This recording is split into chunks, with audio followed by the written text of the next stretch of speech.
Good afternoon, everyone. Thank you for joining us today for the ODEI Summer Seminar Series, Supporting Our International Community During a Time of Uncertainty. Today we have three presenters who are part of our MSU community, and I would like to first share a little bit more about the presentation or the webinar today.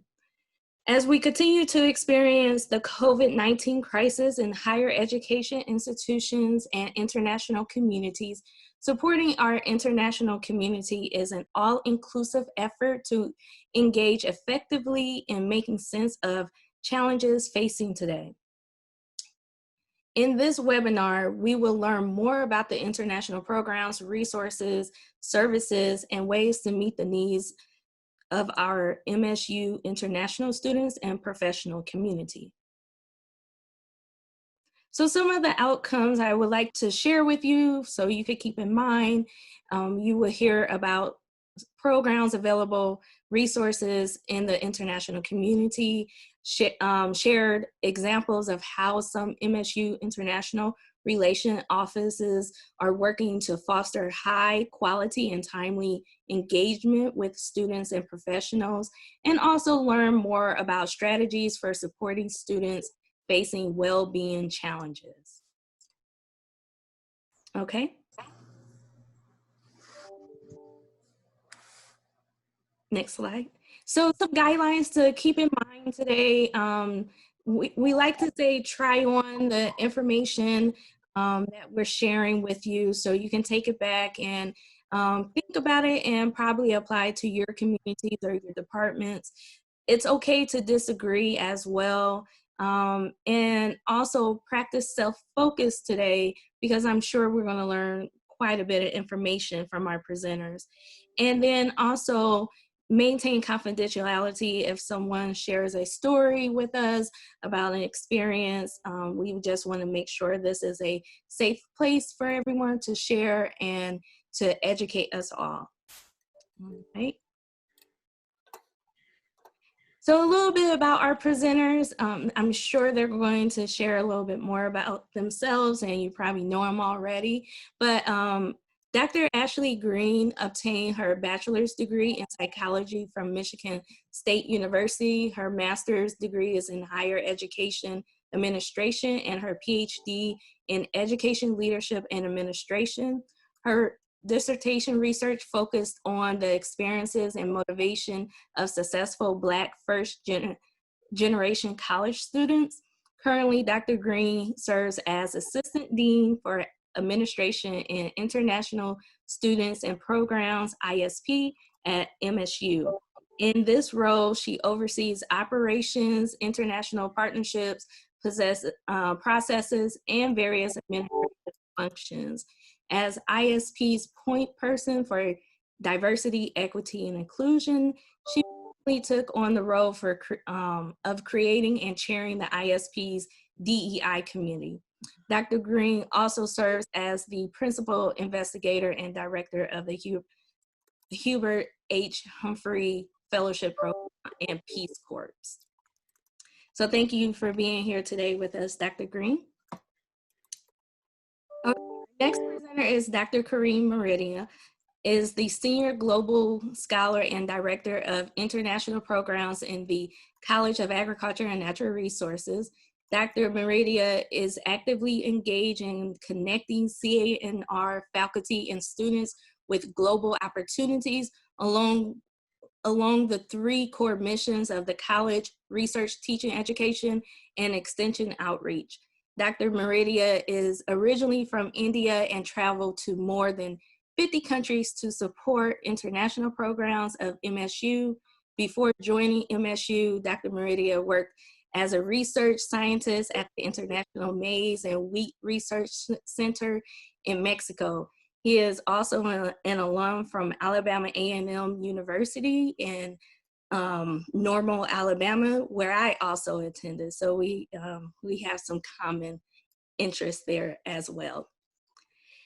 And lastly, Dr. Krista McCallum Beatty joined Michigan State University in January 2019 as Director of the Office of International Students and Scholars.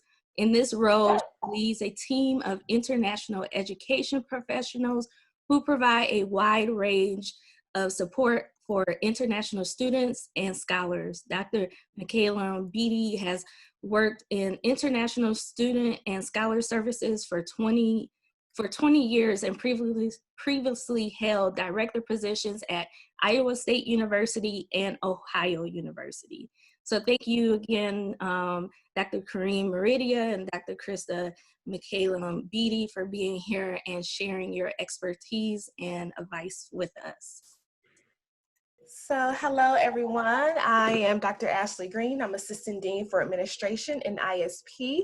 And so I, along with my colleague, Krista, will be sharing a little bit about some of the support services that we are providing to international faculty, staff, students, and scholars, particularly during these challenging times. So first and foremost, it's very important for us to have frequent communication so that we can have timely engagement with our constituencies. Some of our communications have gone out from the president, from the dean of ISP, and of course from the director of OISS. We communicate in the form of emails, website updates, various social media methods, and other platforms. These days, communication has been frequent because we need to cover a lot of critical topics. Some of you are familiar, obviously, with COVID-19 communications that need to go out, immigration executive order updates, and of course the "you are welcome and supported" messages so that our international population feels supported during this time. So I'll jump in a little bit to discuss some of the travel support that MSU is providing, particularly under the leadership of ISP and OISS. Now, when I talk about the travel support, this is going to be particularly about MSU-sponsored travel support. And you can go to the next slide, please. So for those who may not know, all non-essential outgoing domestic and international travel is suspended indefinitely. However, if you feel that you have essential travel needs, you can submit a waiver for review at least 3 weeks prior to departure. So this is if you have essential duties relative to your work where you feel you need to travel. Prior to submitting that waiver, you will be required to obtain documentation from your administrator or from your advisor or from your program director to indeed affirm that this is essential. The link to these travel waivers are on the OIHS website. The Risk and Security Assessment Committee will review and assess and then make a recommendation to the provost if this is indeed essential travel. So basically the point of this is to let you know while travel is suspended and that is sponsored travel, there is a process in place by which they are assessing on individual basis only for essential work. So the Office for International Health and Safety will serve as that central hub for all travel related. They are the office that will help assess the landscape, the risk, the safety of the environment. They also provide tracking so that we can easily identify where our faculty and staff are at when they're traveling. And then also, they maintain a travel registry that will help in reporting. So if you are trying to find where our faculty and staff are going overseas, where they have been, or where a lot of our activity is happening, this is a resource that that office can provide for you. One thing to note about traveling, if you are traveling from a red risk level area, which is active or imminent for the COVID-19 outbreak, it is very strongly recommended that you self-quarantine for 14 days upon arrival in Michigan. That is for professional travel or personal travel. So if you are coming back from one of those areas, domestic or international, it is highly recommended to self-quarantine for 14 days. I want to reiterate that. So in regards to travel support, please be mindful that the Office of International Health and Safety is going to be probably your primary resource, and they have resources all over their website and also on the reopening website for central location. As we move to student advising support, next slide, please. We are still maintaining active advising even during our time of remote work. We have online advising appointments via Zoom, or via live chat in place of the normal walk-in appointments that we would have. This is the Office of International Student Scholars that are leading some of this. They are also in very close partnership with the neighborhood advisors for academic advising. So we are very proud to not only have the online face-to-face, but also the typing and texting, chatting, advising as well. Here at MSU, we have nearly 4,000 Chinese international students and scholars on campus. So there are some additional resources for that population as well. We've been leading an online forum for Chinese families to seek more information and become familiar with the campus during coronavirus. So this is a real-time video conference between Chinese parents and families and other various MSU units. This is led by OISS and the Office of China Programs, and they do have guest speakers from International Advancement, the Neighborhood Student Success Collaborative, Counseling and Psychiatric Services, Chinese Faculty Club, and other administrators. And the purpose of this is just to streamline all of the information and resources, put it in a virtual format so that we can answer the questions that the parents may have about what we're doing to kind of combat COVID-19 and how all of the implications are being taken care of here. It's almost like a Zoom office hour. And so this forum has really created space to answer questions and then answer immediate follow-up questions. Topics range from immigration, traveling, housing, dining, academic resources, healthcare, and much more. I do want to plug that we have a virtual town hall this Friday for all continuing international students. So that's going to be very important for them to get all of their questions answered. It will be this Friday at 9:30 a.m. for all continuing international students. That is some of the information we have for student advising. Now, if we move on to financial assistance, OISS has a new method for offering international student assistance to those who have demonstrated financial needs specifically during COVID-19. So these particular students can apply for the Fall International Student COVID-19 Emergency Assistance Award. This is specifically for COVID-19 implications. You can email OISS if you have questions about the award or the process, and you must demonstrate financial need. This could be for tuition, housing, food, and other essentials. The criteria for the eligibility is also listed on the website. Some quick pointers are they need to be in good academic standing, they have to demonstrate financial need, they need to maintain immigration status, and a few other caveats there that you can find on the website. There is additional OIS funding even beyond this emergency assistance, and so that comes in the form of various scholarships.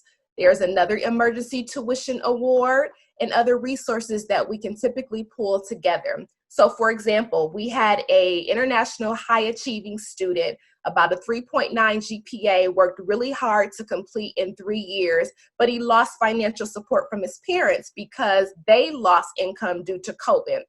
Well, this student was able to be assisted by OISS funds, their college, and financial aid. So there was somewhat of a three-way split in order to provide some financial relief for this particular student. So there are occasionally critical relief options through unit partnerships, and I want everyone to understand they're not always guaranteed, but we work really hard to ensure that that happens. Shout out to OISS for leading those efforts.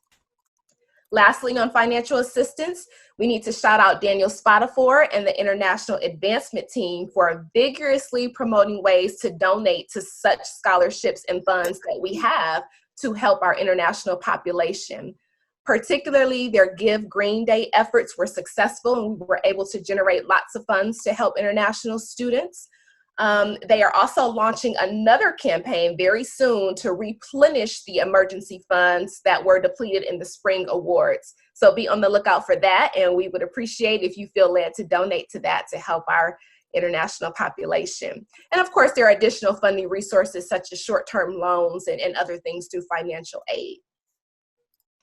So now if we move on to mental health and well-being, we are still maintaining virtual counseling here on campus, CAPS for students, and employee assistance program for faculty and staff.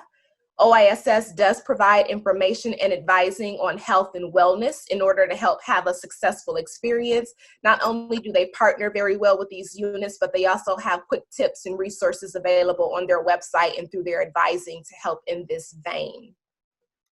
Next slide, please.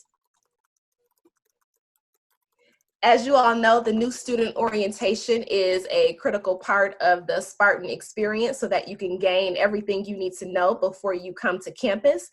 We are still doing that, but it is happening now in an online platform in various phases throughout the summer and early fall. We do have a specific international new student orientation, which will be online through D2L. And we'll talk about college requirements, academic success tips, and academic advisors will also be available to help students enroll in campus. In addition to all of those orientation segments, we have a family orientation program where parents can get their questions answered as well.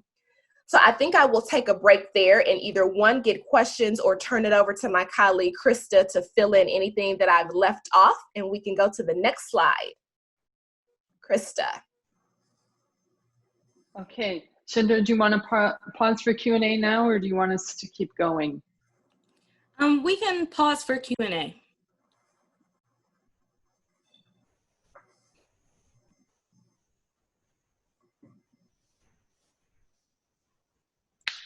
If you have any questions, please share in the chat or open your mic.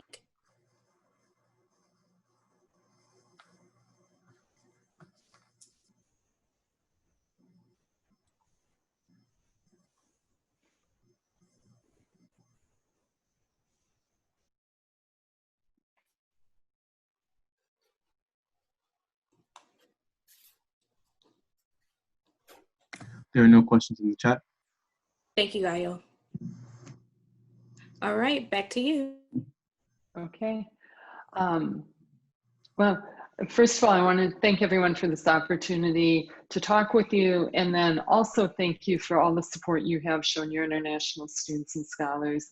It's just been overwhelming in a really good way, the amount of support our students are receiving from all over campus, and just the number of people who've reached out to me to say, hey, I think they might need, you know, if international students need this, I'm willing to help in this way. We're really demonstrating that this is a caring community and that our international population is a central part of our community. And just two quick follow-ups from Ashley's presentation, or part of our presentation. She covered everything extremely well. I just want to emphasize the need for further donations to our International Student Emergency Fund. We depleted it in spring semester. We're repurposing some monies from programs we're not going to be able to run virtually to provide some financial assistance. But even with all of that, in the spring, I believe we were able to meet only about 30%, don't quote me on this, certainly no more than about 50% of the financial assistance that was requested. So we're doing everything we can. Our partners in the Office of Financial Aid have helped when they can, but the need is great. We're talking about students who are unable to pay their rent, are dependent on the food shelf on campus for food, many of whom have young children who are home. So anything that anybody can give is greatly appreciated. And then Ashley did a great job describing one of the big changes OISS has experienced this year with a new student orientation going completely online. We have also moved the international student orientation, but I also want to give a shout out and a big thanks to all of the people within the college on this call who are involved in NSO, especially the academic advisors, because one of the significant changes was to have new international students go through their academic advising and enrollment process the last week of July rather than waiting until they're here in August.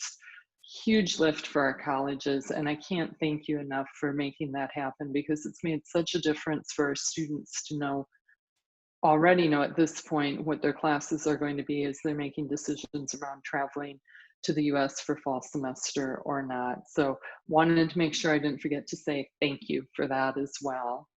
I'm going to talk a little bit about the immigration challenges we've been facing this spring. It has been a combination of a roller coaster and a typhoon, and it's just kind of been nonstop.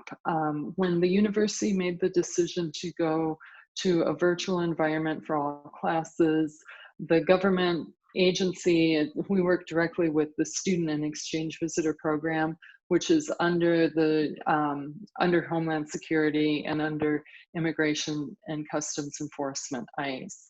So SCVP issued guidance for schools that allowed us flexibility around the type of courses international students could take to meet the requirement to be enrolled full-time. Any of you who've worked with our international students know that under normal circumstances, our F1 students are limited to no more than one online course that they count towards their full-time enrollment status for immigration purposes. That just wasn't feasible in the spring. And so the guidance was that to relax that requirement. As long as students were full-time, they would be fine. In addition, the government also relaxed part of the regulation that's commonly called the 5-month rule. The 5-month rule is basically that if an international student is outside of the US for 5 months or longer, they're considered to have abandoned their immigration status in this country unless they meet certain exceptions. The two most common exceptions are participating in a university study abroad program or graduate students who are doing research outside the US. But normally, undergraduate goes home for 5 months or longer. They have to kind of start over in the immigration process to be able to come back to the US. SCVP, knowing the academic calendar, realized that lots of our international students would be returning to their home countries as their universities shifted to a virtual environment. So SCVP relaxed the 5-month rule as well, realizing, gee, if students leave in March and they're going to come back for fall semester, at a lot of schools, that's going to be a period longer than 5 months, which is why they relaxed it. So spring started off well for students.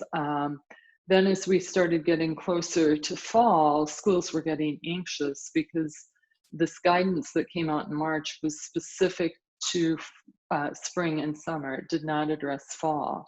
And as many of you may know, in early July, SCVP released new guidance in about fall semester that was absolutely horrible.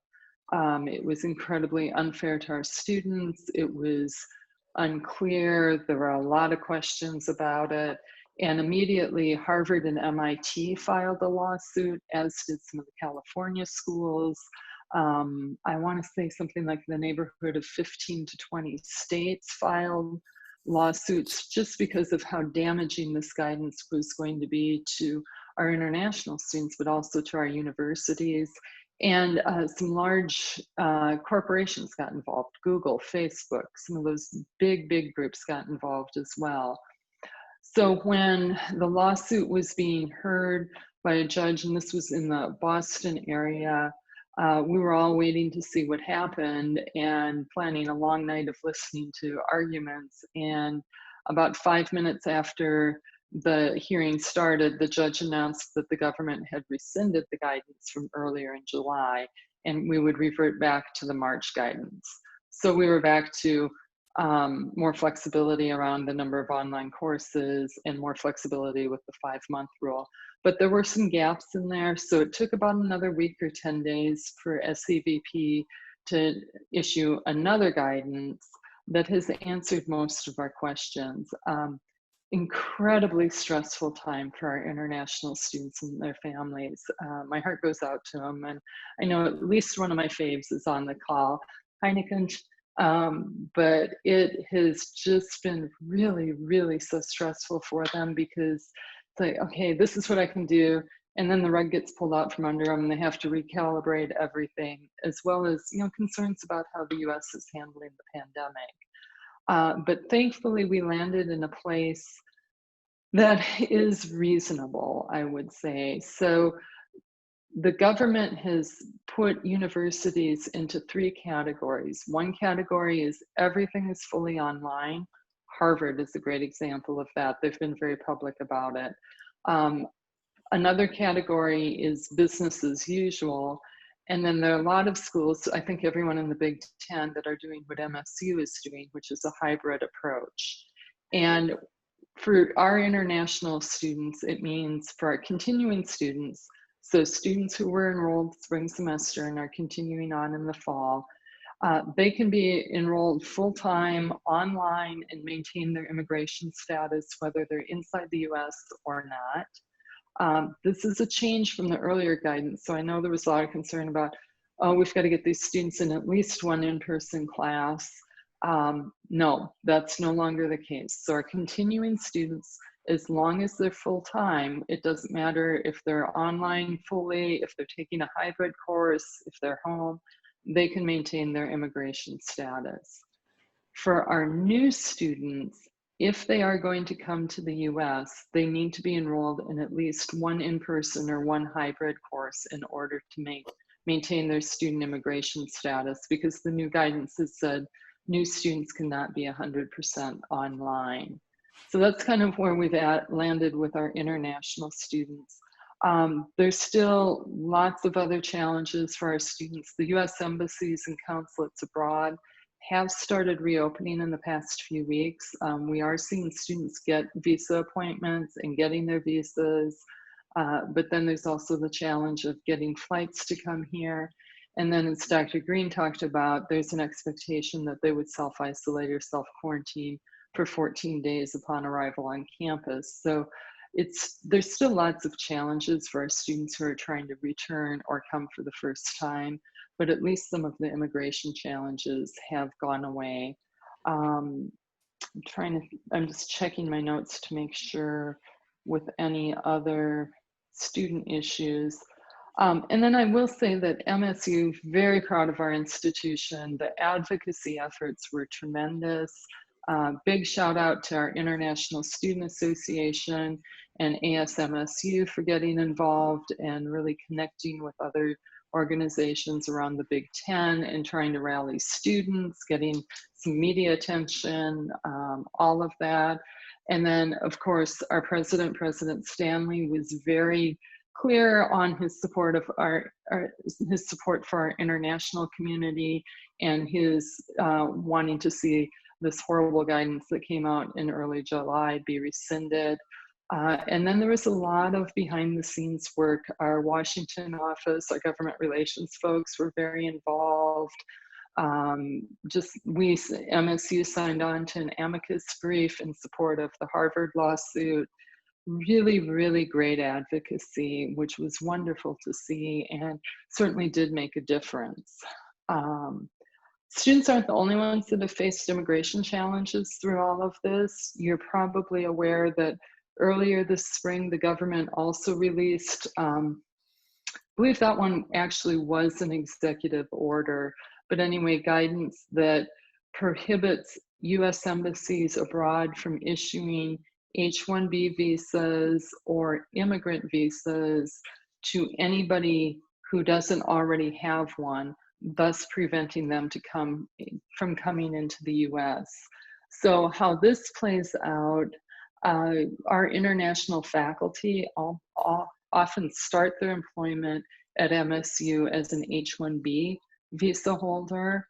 If they did not already have their H-1B visa by the time actually it was a presidential proclamation, by the time this proclamation was made, if they weren't in the US and they didn't already have their H-1B visa, they are not going to be able to get one until at least January 1st. And we do have a few faculty members who are in that situation. And so OISS and our outside immigration attorneys are working with their employing departments to find ways, can they start remotely from their home country?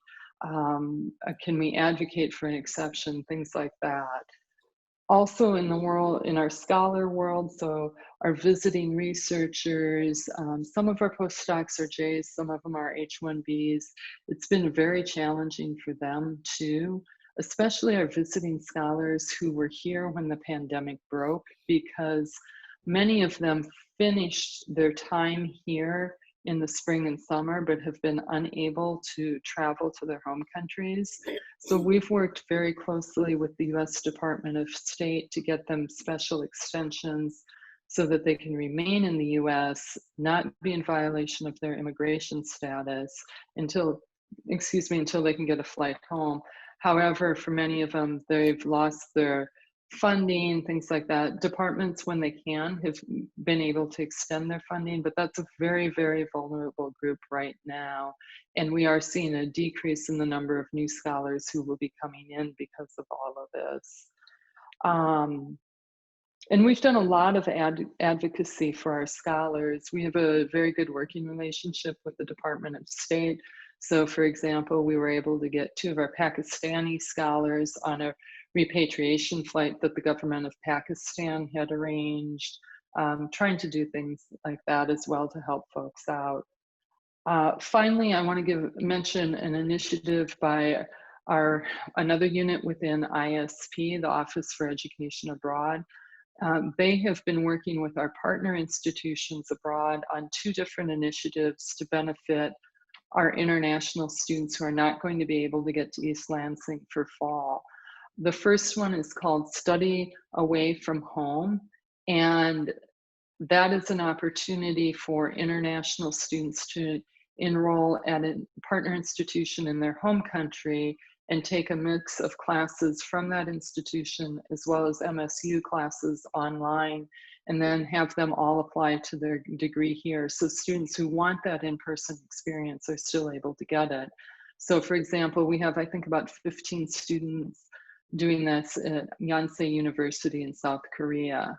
In addition to this, there's a special program for our students in China called the China Semester, and there are options both for new international students and continuing international students with some of our partner universities there. So, oh, and one last shout out. One of the big challenges our students have been facing is housing, just like our domestic students. And REHS has been incredibly flexible and helpful with supporting our international community as much as they can. And I know they're a unit that's really the pandemic, that all of it is hitting them hard, particularly the economic impact of it. So really appreciate them continuing to do what they can to support our international students. And I think I will stop there because I think we're about out of time for our segment.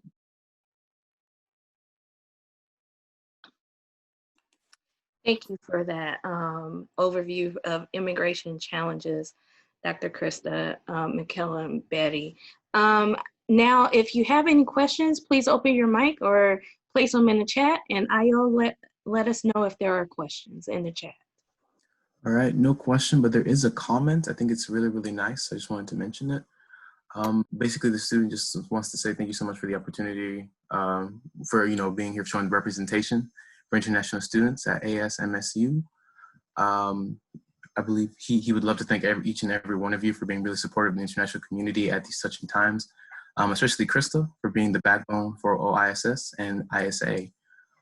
He'd also like to mention another professor in this meeting, Prof. Pryor, who taught him a course this summer, Part 01, for being really supportive. Thank you all. Looking forward to talking to you in person.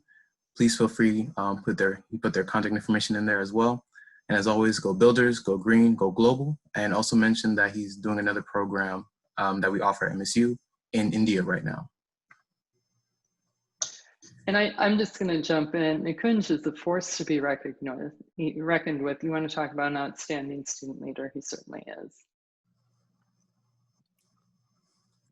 But no further questions, but I really just want to make point out that shout out. That was amazing, and glad you guys are on the call. Thank you.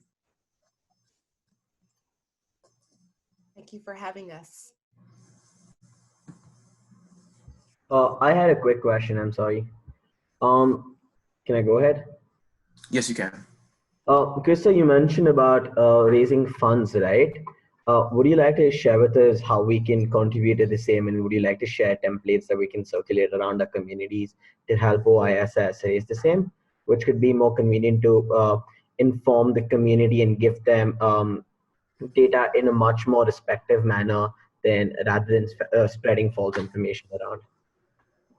Sure, Nikunj. I am going to have to wait on giving you an actual link though, because I believe International Advancement is kind of rearranging how it accepts donations to the International Student Emergency Fund, which has been repurposed for as our COVID-19 emergency fund specifically. But what I can do is once the information is available, I'll make sure everyone gets it. I'll probably, Shadra, could I send it to you and then you could share it throughout the college as appropriate? Yes, yes. Okay, thank you.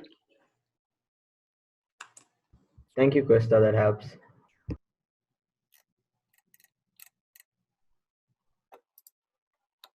There are no other further questions in the chat. However, you guys feel free to speak now as well.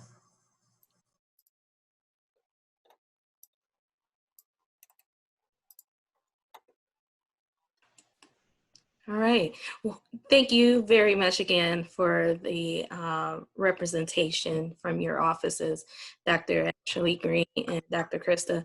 Now we'll move forward with Dr. Karim Maredia. Okay. Thank you, Shadra. I want to thank Dr. Quinton Tyler and Dr. Ashley Green and Shadra for inviting me to share our experience from the College of Agriculture and Natural Resources. Can I share my slides now? Right? Yes, you can.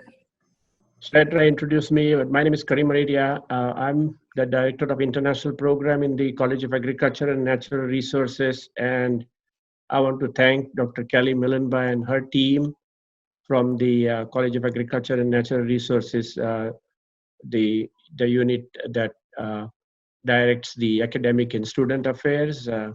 So I want to thank them. Okay, I think we all have heard, seen, read the COVID-19 pandemic has had impact all over the world, right? And every sector has been impacted. Everything from health to food and agriculture to education, you name it, and all of the sectors have been impacted. So what I'm going to do is how we, the College of Agriculture and Natural Resources, how we have provided support to our international program, our faculty, our students, and our partners during this pandemic. So our College of Agriculture and Natural Resources, we are the founding college of this university. We are the land-grant university, and our land-grant mission is not only for Michigan or for the US, but is for the whole world.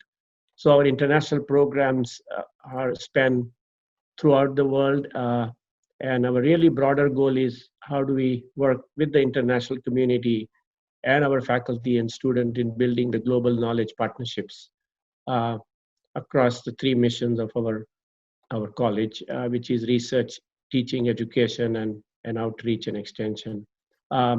So our international programs encompass broad areas of having collaborative research, education, training, teaching, extension and outreach programs, technology transfer, and then we would like to have active engagement of our faculty and our students in our international program. So when you look at agriculture in Michigan, we are the second most diverse agriculture in the United States, next to California. So we not only have the diversity of agriculture here in Michigan, but also with the diversity of students, the diversity of our faculty, the diversity of the international programs, the countries that we work with, and so on. So diversity is in our DNA, yeah, in our college. So we have students from more than 50 countries around the world. We have more than 350 students, both undergraduate and graduate students that are actively engaged here.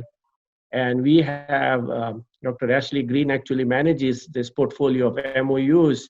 Our college has more than 150 MOUs with institutions around the world.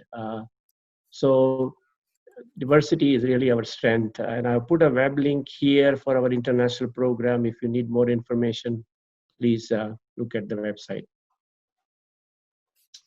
So our international program in CNR are implemented under the guidance of our leadership team across the 3 core missions. Again, to emphasize the 3 core missions, the research, teaching, and extension. Dr. Douglas Buehler, Director of Ag Bio Research, provides us guidance on the collaborative research programs and technology transfer programs. Dr. Kelly Millenbaugh, the Director of Academic and Student Affairs and Senior Associate Dean, she provides us guidance on the academic teaching, training, education programs. And Dr. Jeffrey Dwyer, Director of MSU Extension and Senior Associate Dean, he provides us guidance on the extension and outreach programs. So you may ask how our college programs have been impacted by the COVID-19 pandemic. Our international programs, both Ashley and Krista mentioned about international travel and visa issues. I used to travel, I myself used to travel at least 1 country a month, in last 4 months, I have not gone anywhere. This is the longest time that I have not gone anywhere to visit our international program.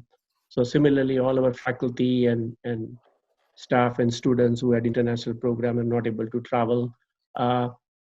We organize many programs here in collaboration with our departments and other colleges, and also with ISP, in-person training programs here, short-term, long-term, and workshops and so on. And these have been really impacted. And then visiting scholars, many visiting scholars were going to visit us, and last 4 to 5 months, we had to postpone all of those programs. Students and faculty exchanges have been impacted. Some of our on-campus and education abroad programs have been impacted. And then, of course, the collaborative research program, because our faculty and our students and our specialists, they work all over the world. Many of their research is done overseas, and because of the travel restrictions on their side, and also travel restriction of our partners there, some of these programs have been impacted. And then also we exchange research materials, germplasm and many other research materials with our collaborators. And because of the postal delays and restrictions on postage, postal things, they also have been impacted. So, but all of these have been impacted, but we have not stopped our programs. Our work continues. Our work has continued. And our response, the response of our college has been in multiple level. One of the things that we have continued is we have kept our regular communication with our global partners to really continue our relationships and provide support from our side. We have also provided our support to our faculty and staff on issues related to their international programs so that their work continues. We also continue to provide support to our students and visiting scholars on various aspects, everything from admissions and guidance on visa and so on. And then those students who are here on campus, moral support, answering their questions. And this is where I want to thank the OISS and the ISP units and so on for really their continued support. And then support for collaborative research program through our Ag Bio Research and various departments of our college. So I'm going to give a few examples of how we have done this. So the first one, we have continued relationships, continued communication with our international partners. We have partners all over the world. So many of our university partners around the world, they have requested us, our faculty member, to give guest lectures, and our faculty has been very proactive in providing guest lectures. Some of the faculties have, because of the time difference with Asia and Africa and other countries, some of them have got up at 5 a.m. or 6 a.m. to make sure that their time coincides with other countries. Then many of our faculty members and senior administrators have served on panels of international webinars. We continue to share information on online courses offered by CNR departments and units. Many of our courses were converted online due to the COVID-19 pandemic, and we continue to share that information. So if students from overseas would like to take these, they can do that. And then we continue to develop joint proposals for external funding from various agencies. Support to our faculty and staff, we continue to provide guidance on research and academic and outreach programs, sharing information on external funding opportunities for attracting new grants, and then we continue to provide guidance on the proposal development, either through Zoom meetings and so on. Then support to international students and scholars. Our CNR College's Academic and Students Affairs Unit continues to provide guidance on admission and visa issues in collaboration with ISP and OISS, and whenever inquiries come, we connect them with ISP and OISS resources. So again, we want to thank Ashley, you and Krista and the whole team there. And then looking at the support to our international students and scholars present here on campus, again, whenever the questions or inquiries have come, we have connected our students and scholars to ISP resources. Some of our visiting scholars had questions on visa extension issues, and we have immediately connected with Krista and her team there. And I want to thank Krista, because once I sent an email and within 30 minutes, they were really connected with the department and all the issue was resolved. So thank you. And then guidance on summer semester and fall semester enrollment and admission and those issues. And then many of our international students who are here doing laboratory and field research, so our ag bio research and other department continue to provide guidance on how to continue their laboratory and field research safely so that their work doesn't stop. And then lastly, moral support. Of course, these are times of uncertainty, and as Krista mentioned, the visa issues made a lot of people nervous. So if students have any questions, we have continued to provide guidance and moral support. And then collaborative research, our students and faculty do research all over Michigan, some other parts of the US also, and internationally, and we continue to provide guidance on that.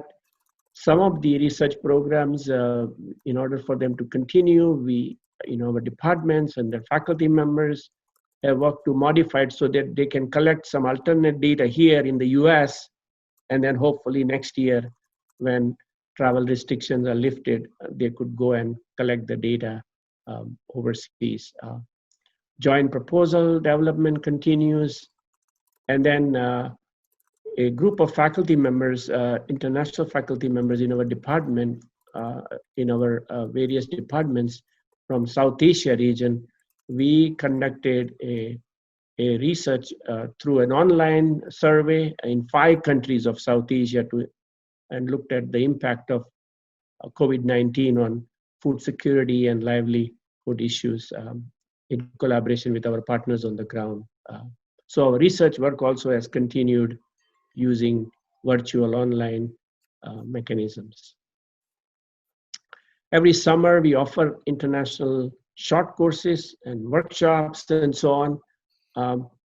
Because of the travel restriction and public health issues, we were not able to bring the participants to campus, but what we did was we converted all of those programs into virtual Zoom workshops. And in last 4 months, we have conducted a number of programs. There was one program done in April on fish livelihood and food and nutritional security through our Fisheries and Wildlife Department, and we had more than 50 participants from several countries that attended that. Each year we do a short course on ag biotech. We were not able to do it face-to-face, and we offered it online. It was just completed on July 24th. We had 51 participants from 21 countries on the Zoom platform. And when we were planning this course, we were really scared, will we be able to handle all these number of countries and participants on the Zoom? But it just worked very beautifully. The College of Agriculture and Natural Resource, we have an event service, event planning and implementation unit, and they were very helpful. MSU Extension is offering an international short course via Zoom platform this week. It's going on, and we have 21 participants from 9 countries attending that. And then in November, we plan to offer an international short course on food safety in collaboration with various departments of CANR, and this will be a Zoom-based platform. Then we also have been sharing information on semester-long courses. So for example, there will be a course offered in global fisheries, and we have shared information globally on this program. This is one example. There are a number of other programs offered. So this is just a slide, the virtual workshop that we did in April on global fisheries. Our CNR global scholar, Dr. Abigail Bennett, she led this program, and we had 54 participants from 10 countries. This worked really good. This is a course, the short course, online short course that's going on this week on agricultural extension. You can see our extension specialist from Michigan State University giving that presentation and showing some of the videos of field days and so on. Here is just a picture of the Zoom, and you can see all the participants listening to this presentation. The College of Agriculture and Natural Resources has been part of a number of international webinars. One of the webinar was done on relation to impact of COVID-19 on agricultural higher education. Our Senior Associate Dean, Dr. Kelly Mellenba, was one of the panelists. This was organized by the World Bank and the Indian Council of Agriculture Research. Another webinar was done in collaboration with our MSU Extension on impact of COVID-19 on extension and outreach programs. And we had an excellent panel from all over the world. This was done in June. I was part of a panel organized by the African Union on impact of COVID-19 on education systems in Africa. And we had a very lively discussion on that.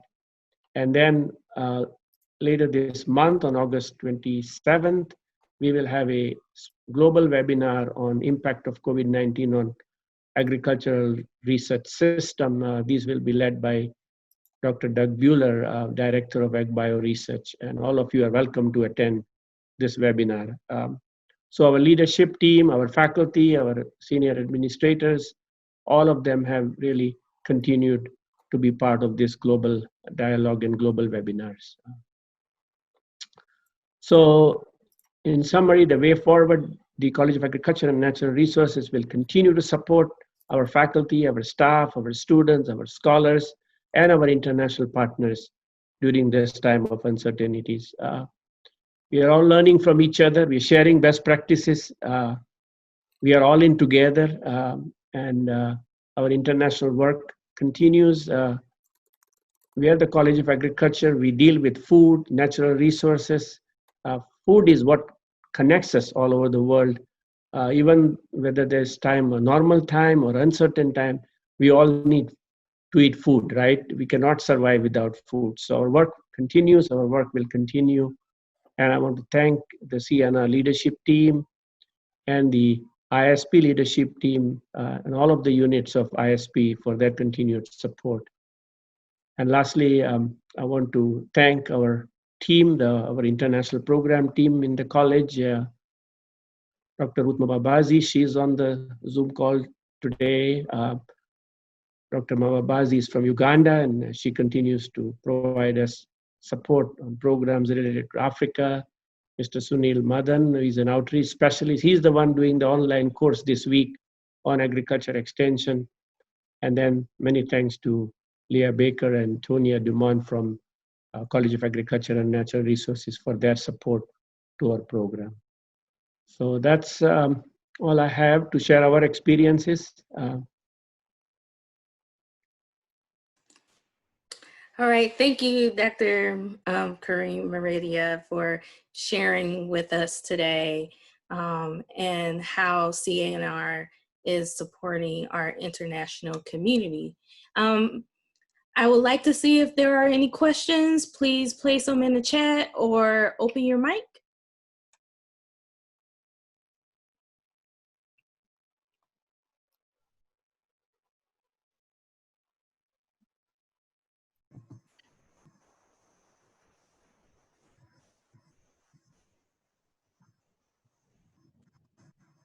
They're all probably hungry, ready for lunch, right? I know, we're in the middle between lunch and questions. If you have any questions for our speakers, feel free to share.